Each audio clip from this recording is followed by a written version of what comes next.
I'm watching Stranger Things until season 5 comes out and have no one to share it with. Except now from you lovely folks, so let's jump straight into it. 10 talking points of episode 4 in season 1, let's get to it. Talking point number 1, is that wall not broken that Joyce saw? Is Joyce going insane? Did she actually speak to Will and Hooper relating to what he went through with his child? I thought was a nice touch because Hooper doesn't know any different from what Joyce is experiencing. Talking point number 2, Elle helped Mike speak to Will on the walkie-talkie.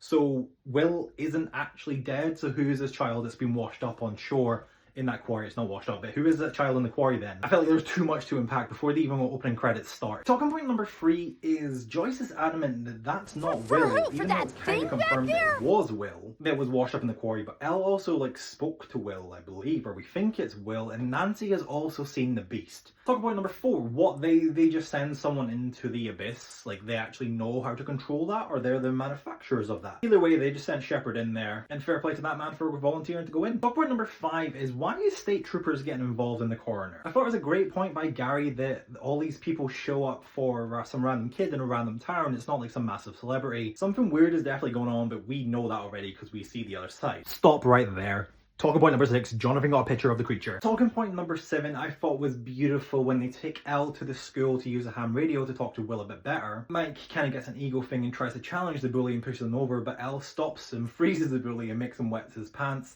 It's definitely a comeuppance for that bully, and I do appreciate that kind of storyline. Talking point number 8, Pop's at the bar having a drink. He definitely knows who that guy is and trying to play dumb, and then starts just beating up on him on the background, but then there's a car that pulls off because Hop's going to get them both killed. Like, who's tracking them? Who's keeping these tabs? What is this bigger thing that's actually going on right now? I know it's linked to that laboratory somehow where Elle came from, and I'm sure I will find out. Talking point number 9 was Joyce could actually see Will through the wall upside down, but could see Will through that wall. And what Joyce can actually hear right now is what the boys can also hear on the ham radio. I just feel like that scene in together was really hard to put down into one talking point. It had so much, and Elle looks absolutely drained of her life for using her powers. You can see it's really taking a toll every time she does use her powers. Final talking point is Hop with a 1-2 knockout punch to get into the morgue to find out this kid is not real. It's actually a fake body with stuffing inside.